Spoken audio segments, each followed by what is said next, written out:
Yeah. Okay. It's Sunday, August 11th, 1996. That's right. And we have just returned from eating too much at the stockade. That's right.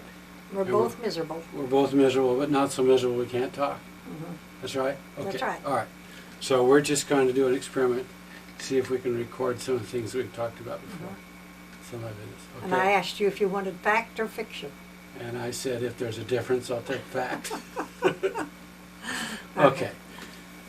I told you things I want to talk about, I guess, and you can talk about them in any order you want. But we've talked before about the years you spent working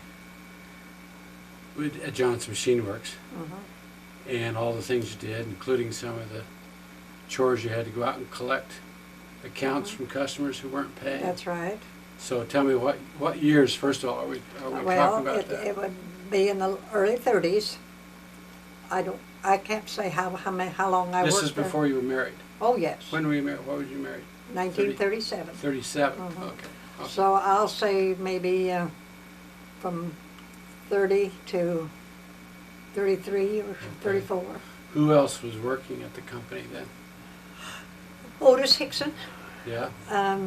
Everett Newman, Harry Peterson. Those are the ones I remember. Let's see. Well, our father. And Russell. And Virgil? I think Virgil was. Virgil? Part of the Okay. time, but then he left and went to St. Louis. So, but I don't know when that was. Okay. And Ellsworth was still too young. Okay. And what were your responsibilities? Office work, collecting, and I would deliver oxygen and saline out over the country. Really? Uh-huh. Those great big tanks? Uh-huh. Of course, I didn't ever have to handle the tanks. The men at the shop would load we had a trailer that they put on the back of the Ford that I drove. Okay. And it was usually a roadster. And I would deliver them to different little towns out over the country. What, repair shops or what? And garages. Hospitals? No, garages. Oh, okay. And of course the men at that end would unload them, so I didn't ever have to handle them or that way. But I did everything. And then it was just they would set their lathe in the shop, and they'd come and get me, and I'd stand and watch the lathe. And then when it was about to the end, then the men would come and take over and set it up again, and then I'd stand and watch it. I've heated rivets. Okay. I tell you, I've done it all. Let's take a quick break. Let me check the camera, make sure it's working. Okay. We'll continue.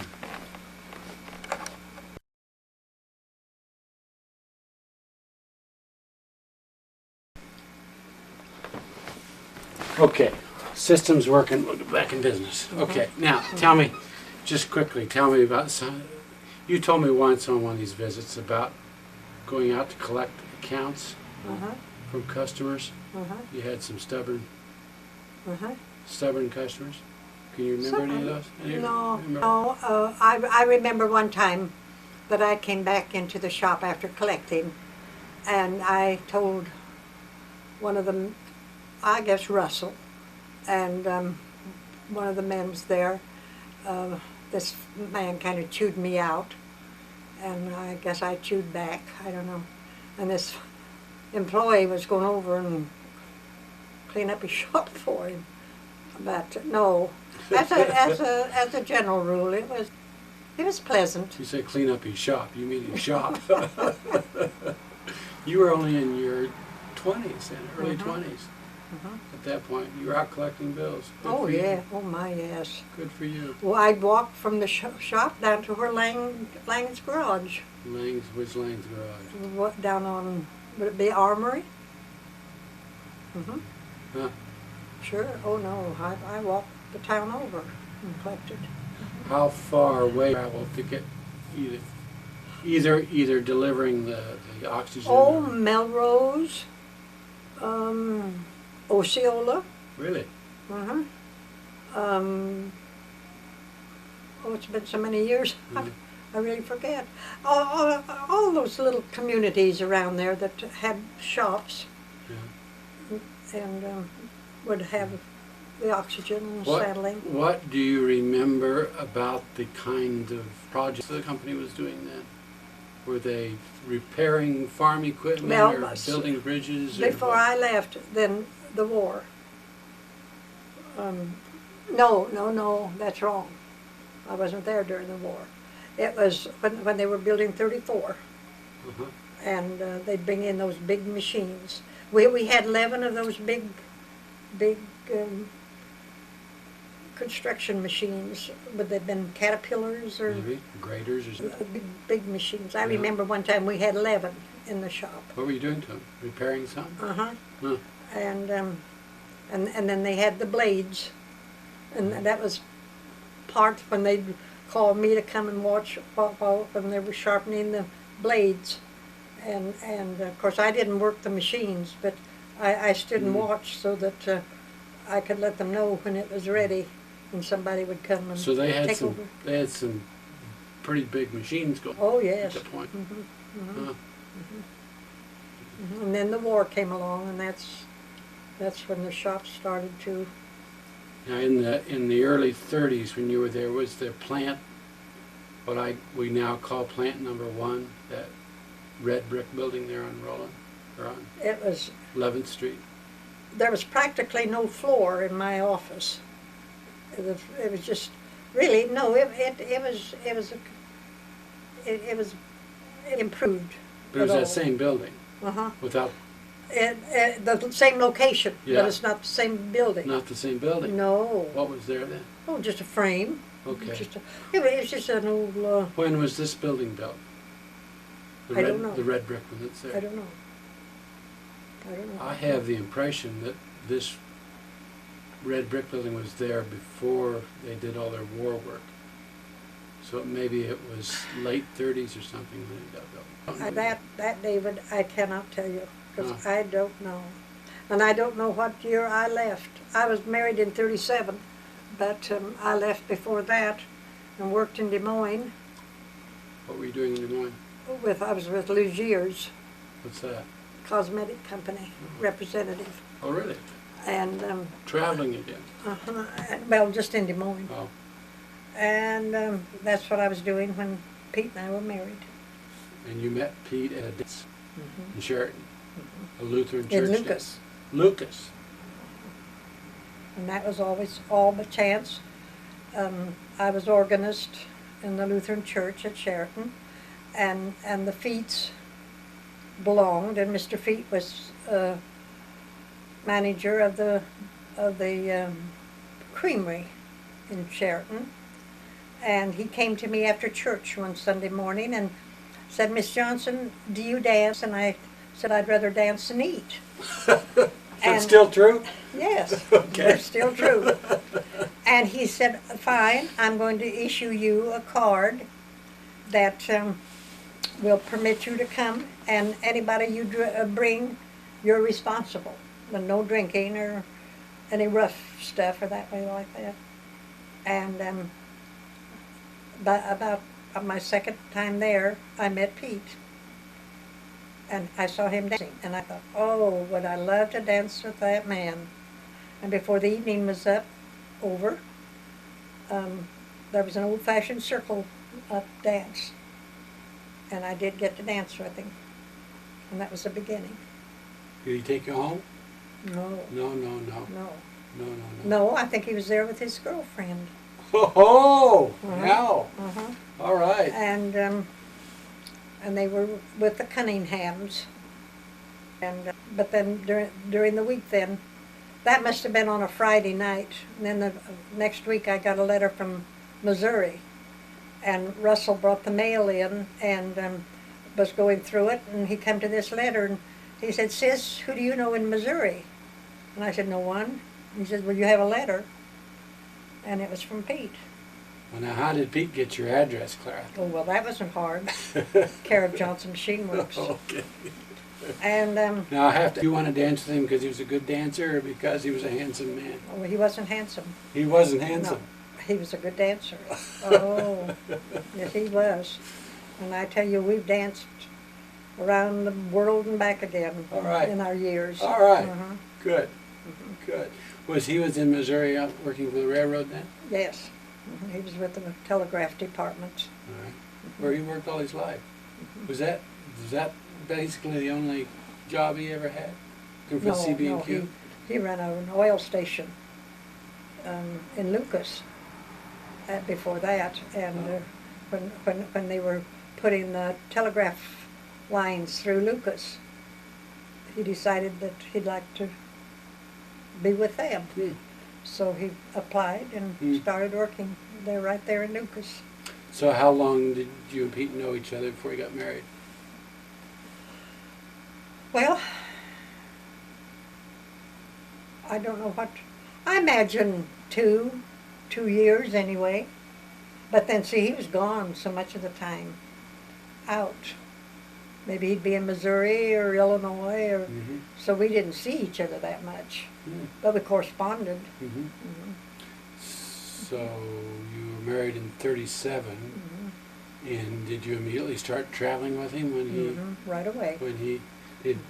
When did he get the railroad car for you to live in? Well, I don't know how long we were married, till they they gave us an outfit, and he was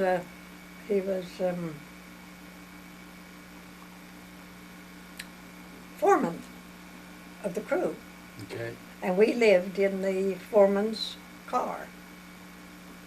And that's where I learned my railroading. And I know you told me about you were in several places in Illinois. How big was the territory that this railroad car? Oh, we were in Illinois, Missouri, Nebraska. Really? Oh, yes. I didn't travel in the car, but once, and I rode in the caboose to Corny, from wherever we were. I don't remember. And you didn't travel in that supposed to because you had to drive your car. No, because I wasn't supposed to. Oh, really? Why was that? You know? On account of accident, in case of an accident or that way. That. No, I was not. But I did that time, and that's the only time. How long would you stay in one place when they? Well, that never determined. I know I would go in. I would drive. Pete, of course, traveled with the crew, but I would drive the car and go wherever they were going to be, and maybe I'd find a room, a sleeping room for us, or an apartment, or that way, and thinking that we were going to be there a while. And Pete would come home before the day was over and say, "Come on, Mom, we're on the move again." That he was then at that time, part of that time. Shooter. That's where there was trouble. He was sent, and so we never knew just really how. It was kind of a gypsy existence. But I learned a lot, and we met some wonderful people along the way, and everybody was so nice. Did some of those people end up back in Ottumwa when you were settled here? Or? No. No. No. Well, you got to tell, for those who are going to listen to this tape later, you got to begin the two stories that I most remember about your railroad car days. One is about the big turtle. Oh. And the other was about the guy who knocked on the door and you had to. Oh, that was the first one, I imagine. We were in Illinois, and I was in the cars alone, of course, and I thought I had locked the back door. The front door, I knew the car was, and I was in the back, or in our least sleeping area, and I heard a noise in our kitchen. So I went out, and here stood this man.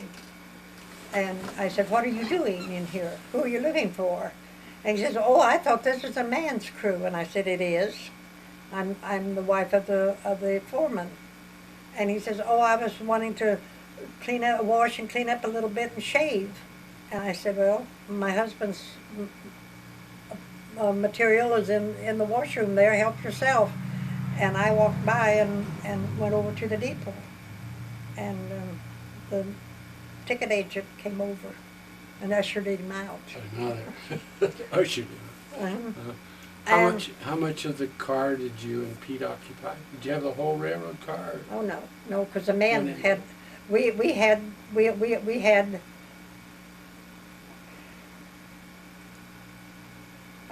David, I can't tell you, probably, maybe our part would be as wide as this, 15 feet. Okay. By what, I don't know. Yeah. But we had a 3/4 size bed, and we had a single table, and a couple chairs, and a little easy chair, and then there was a little room off where we had a lavatory, and. Did Pete make it back to the car every night then? Oh yes. When you were in the car? What did you do during the daytime while he was out? A lot of handwork. Really? Do you have some? And of course I ate my meals out, mostly.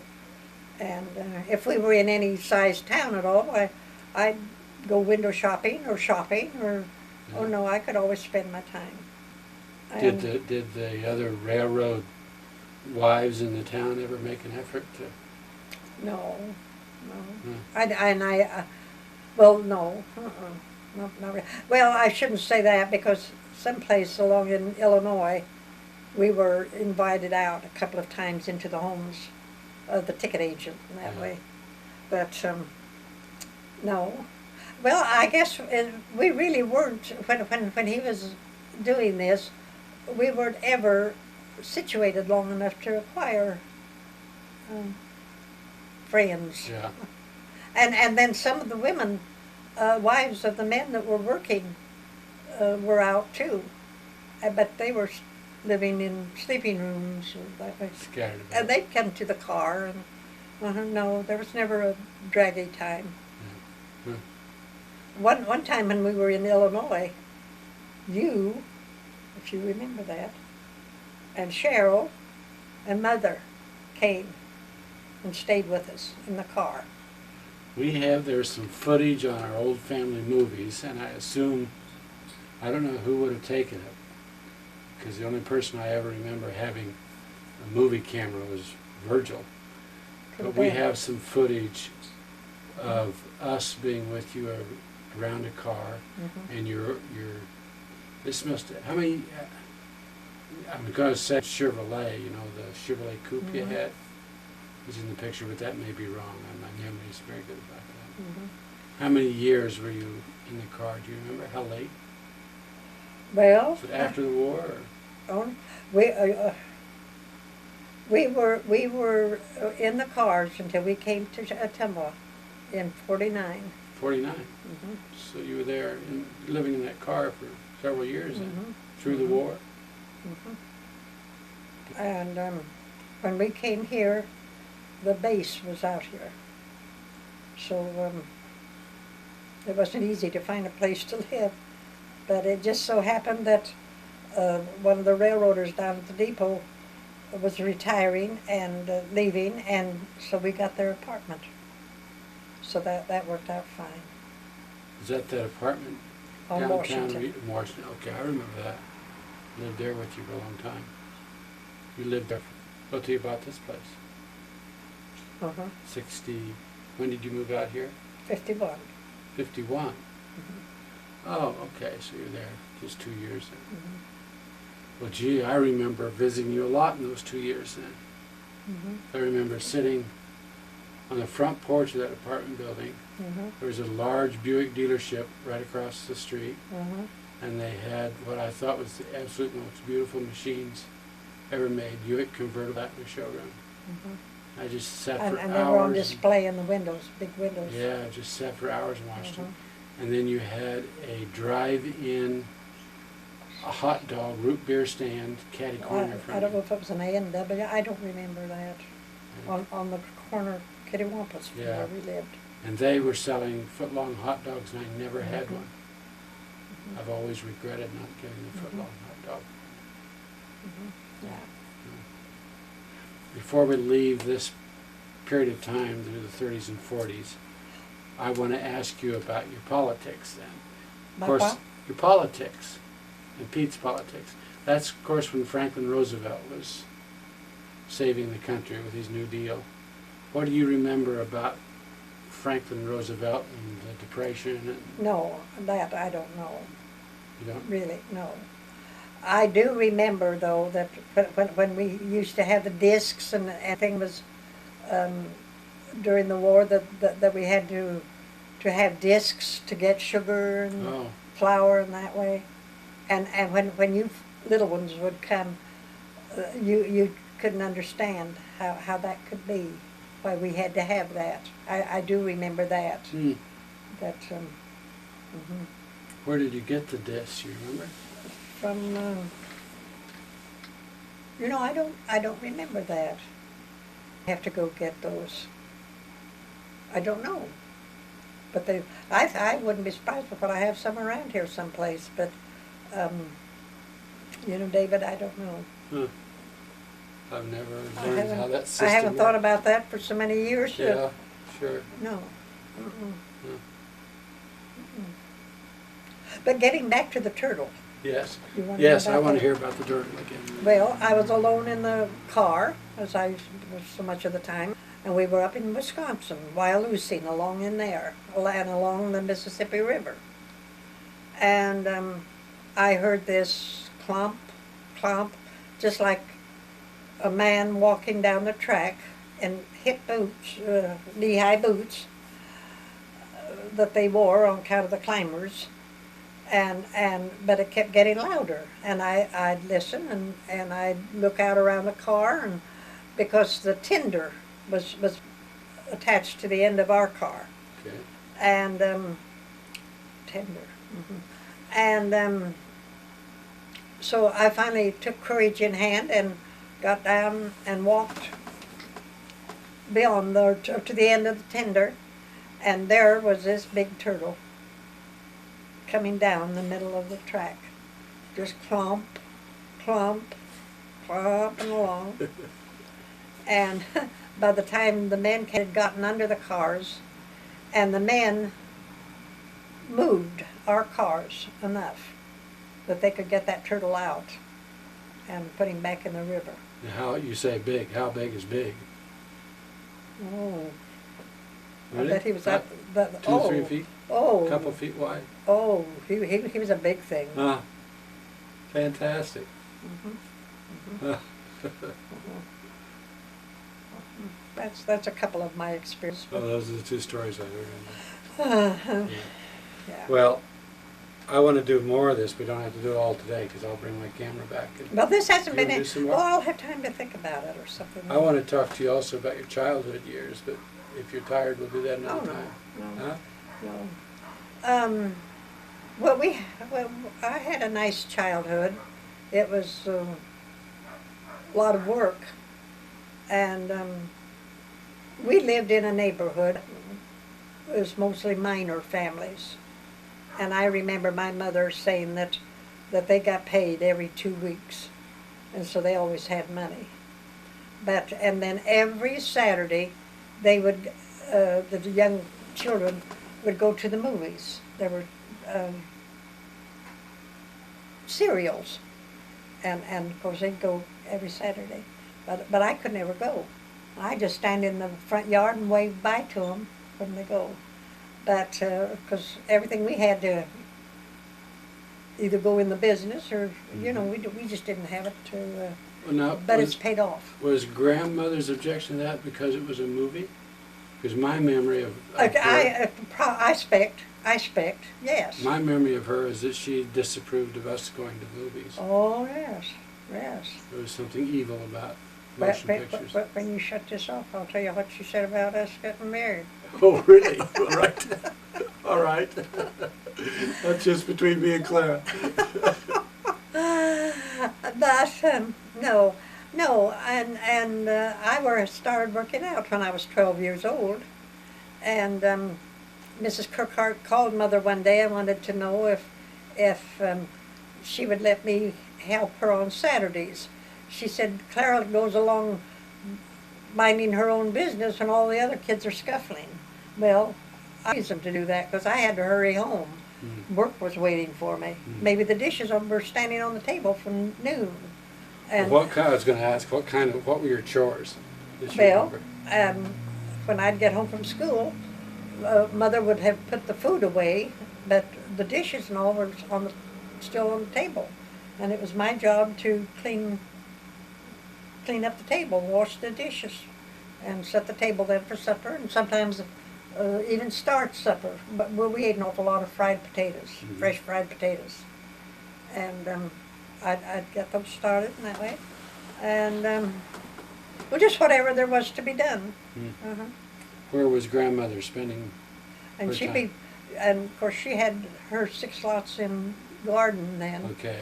and she worked an awful lot. So this will be the lots north of the house then? Uh-huh. Up through, I guess? Up where you lived. Okay. Mm-hmm. All of that was garden? Mm-hmm. Really? And I remember in the fall, that was always the pleasure.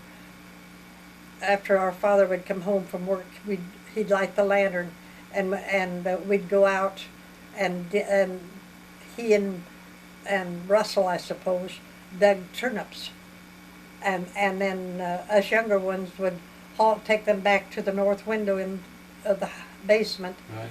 and put them in the north window in the basement, and then they would stalk the corn, cut the corn, and make stalks, and then we'd put pumpkins around that, and that was always a nice time. Fall's a lovely time. Mm-hmm. How about animals? How many animals was she raising? Oh dear, we had Trix. Trix is a dog. He was the old one. He was a deer, and then Virgil had rabbits, and the folks had a cow, and there were chickens, and one pig that I remembered. They had brought it Really? home from the shop one night under his jacket. Some farmer had brought it in and given it to him, and they raised that. Because all that for the garages down at Mother's old place and for the greenhouses, that was all fenced in. And there was a chicken house there, and that's where the animals were.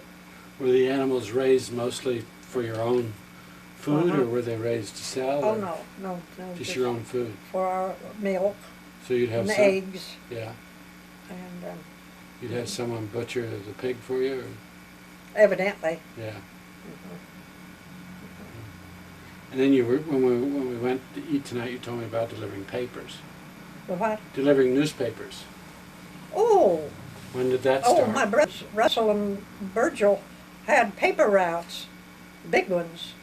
And I didn't remember how big until yesterday when we were in Marion. We were reminiscing, and Virgil said 150. And I said, that was over in White City, wasn't it? And he said, yes. And I said, well, how well I remember, because I said I had to go along and help deliver papers. You took one street and I took one side and I took the other. He said, that's right. And I said, Virgil, do you remember the evening that we waited and waited and waited for the freight train and it didn't go because we had to cross the Rock Island tracks? And finally you threw our bags of papers across the coupling, and then you and I crawled across the coupling. Down between two cars. Uh-huh. And he said, no, sir, I'd forgotten about that. And I said, well, you think... And, Got your lucky stars. well, that the train didn't lurch. How young were you when you started delivering I was papers? just in my teens. Oh, really? I was 12, probably. Yeah. Well, let's see, I was, yes, I expect 13, 14. And same way, come Sunday morning, 4 o'clock. I had to get up and go help deliver papers again. But it didn't hurt me. Do you have any recollection how much money you were making? delivering the papers? Mm-mm. No. Frankly, I don't remember ever seeing any money. Well, I was going to ask, if you got money, did it go into the family? Oh, yeah, Family I think budget, that's your own understood. budget? I think that was understood. Well, now the boys bought bicycles, but I never had one. Hmm. But, no, everything, every nickel had to count. That's your clothes. And we can't be sorry, because it's certainly paid off. Did you buy your clothes, or did my grandmother make those for you mostly? Most of my clothes were made from hand-me-downs, mother's younger sisters that worked, and mother was a beautiful seamstress, and she made most of my clothes. She made the boys' suits and their shirts. I was a senior in high school before I had a purchased coat from Israel Brothers store. This is 1928, 29? You were a senior in high school. When did you graduate from high school? 29. 29. No, but we had a good home. And Virgil reminded me yesterday, and he says, "Sis, do you remember when there'd be 15, 20 young folks in our living room and dining room at home? We had a player piano, and we would really have song fests." And when he prompted me, yes, I remember that. Would these have been friends from church, Just or sing, huh? would these been church groups or school groups or? So yeah, well, Neighborhoods? same age as we were. Yeah. But they came from all over town. They'd hear about it, they're from them, or that way. And yes, we did. Well, we'd almost have that many in the neighborhood, though. So who taught you to play the piano and the organ? Well, Mr. Love Professor Love from Columbia was the first one, and then Mrs. Wisnan. Were they private teachers or school teachers? No, private. Private. Well, you must have been at a fairly early age. You started.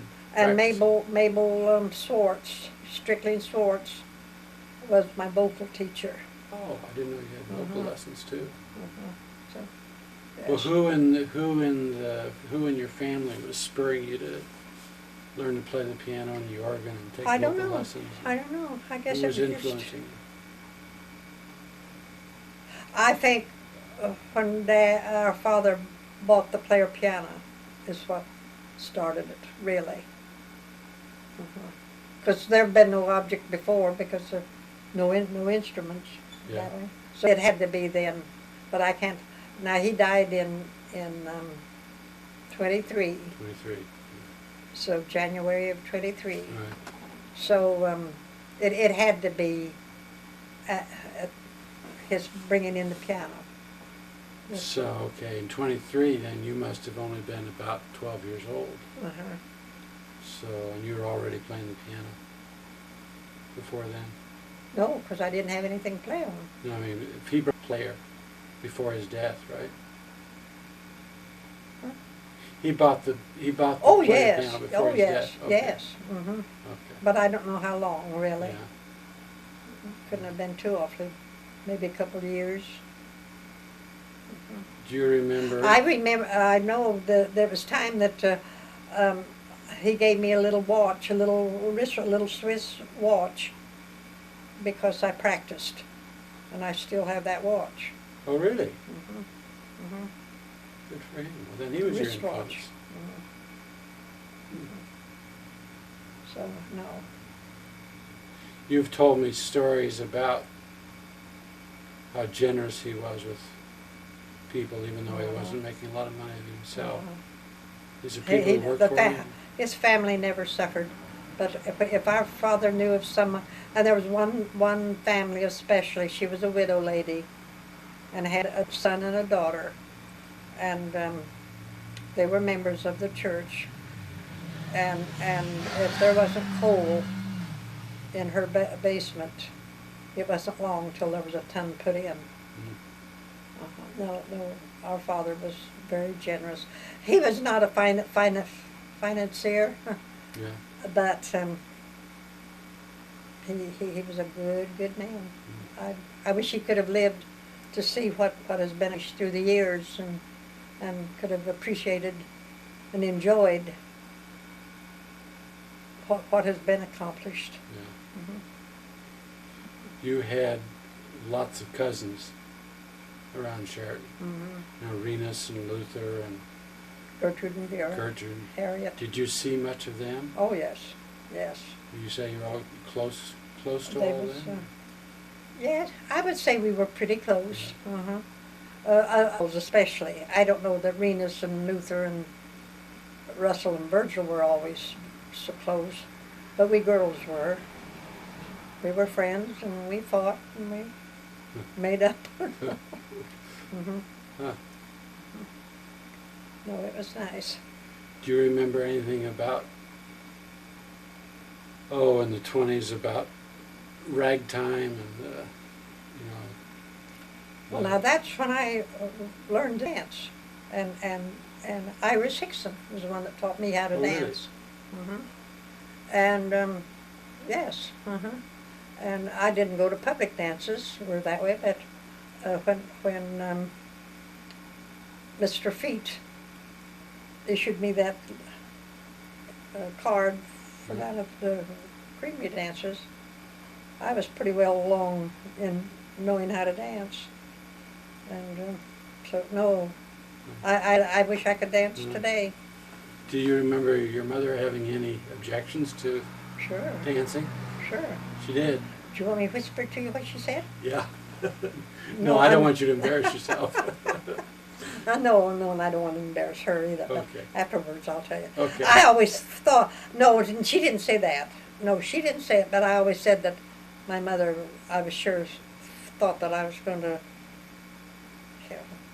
Well, but she had a very on a strict code. skateboard. She had a very strict code. I'll always remember that about Oh, her. yes, you betcha. Very strict code. You betcha. Impossible to Mm-hmm. live according to it. But you know what? I've learned in my later years that she danced. Oh, really? But she never let it be known. But one of my cousins, well, her son of one of her sisters, told me that when Mother worked in Colfax, she learned to dance and went to dances. But she never let it be known. Sometimes your habits change once you have children. Yeah. Oh, that's funny. No, we had many happy times in our home, really, and it was a good life as a whole. Except that there was a lot of work involved, Mhm. and we knew what was expected of us, and so that's the way. So let's fill in the gap between when you finished high school and when you, I guess, were working at Johnson Machine Works and then met Pete. Did you have other jobs in between them? Not while I worked at Johnson Machine Works. But before you Except, worked well, I was church organist then, Okay. through those years. But no, I didn't have any other work. Okay. And then I left I don't remember why. I guess it's Lugier's job came Des open. Moines. And I took the training and went to Des Moines and worked up there until Pete and I were married. Mm. Your mother worry about you living in Des Moines? Uh-huh. Uh-huh. Huh? Your mother worry about you living in Des Moines? I don't know. I don't know. You went, huh? I don't know. No, I don't think so. No. Well, this has been fun. How long have we been at? We want to talk more about some of these things. I want to sometime, we're going backwards, but talk about what you know about your parents' life before they started having children. About what? Your parents' lives before they started having children. I don't. I can't tell You you don't know much. that much? Mother worked as a seamstress. That's what she was doing in Colfax. And then she and Aunt Hattie worked at Mallory's mansion, castle. And Mother was dining room girl, and Aunt Hattie was cook. and and then I think she left Mallory's eventually, and then worked for another family on South Grand Street in one of those big houses until she and Dad were married. And Dad was working in the foundry in Waterloo those years. They both had grown up around Sheridan. Oh, yes, yes. Okay. And in the church. Okay. Uh-huh. How far apart in age were they? Do you remember? Age? Yeah. Mother was a year and a half older than Dad. Okay. Mother was born, Mother was born in, maybe not a year and a half. Mother was born in October of '74, and Dad was born in September of '75. So 11 months. That sounds like. Okay. So he was actually already in Waterloo when they got married. And then they lived in Waterloo, and that's where Russell was born. What year were they married? What year were they married? 1904. Okay.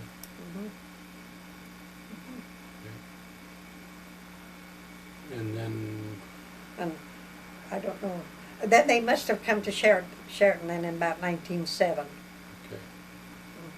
Okay. When did they get the house where you grew up?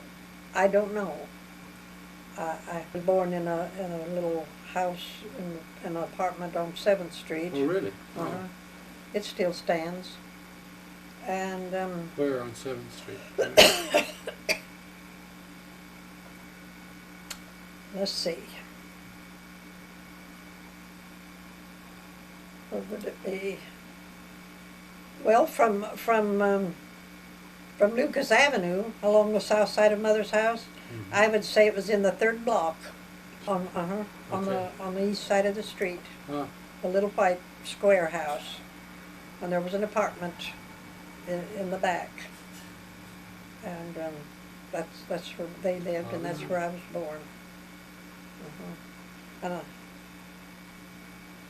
So that was quite a move from that apartment out to the place that had the huge garden. And I'm wondering where Virgil was born. You know, I've never. Well, I must find. What year? How much younger is he? Older than? He was born in 7, and I was born in 9. So it must So be. maybe he was born in the apartment too. Yeah. I don't know. I don't know how long they lived there. You know, Mother wasn't much to tell things, and I guess I didn't have sense enough to ask. But I've sure had my regrets through the years that I didn't ask a lot more questions. I think we all experience that as we grow up. That's why I'm here. I'm asking a lot of questions. Yeah, that's prompting me that I wish I had asked questions, especially I wish I would have asked my dad more questions, because we didn't know much about his family, and I regret that. Oh. Were they farmers? Were his parents farmers? Yeah. And northeast of Sheraton. Yeah. And my mother was born on the farm just almost straight north of Sheraton, out in the Oakley area. Yeah. Oh, I guess the final thing I want to ask you about is Swedish. How much was that spoken in your We childhood? never used Swedish in the family, really? at home. No.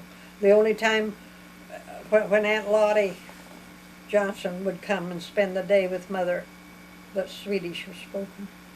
And that's too bad. Did your mother spoke it easily? Oh, yes. And your father? Oh, yes. I never heard Dad really use Swedish. Maybe if they wanted something said that they didn't want us to know, they used it, but no. And that's too bad. And Ellsworth was only 4 years old when our father died. Right.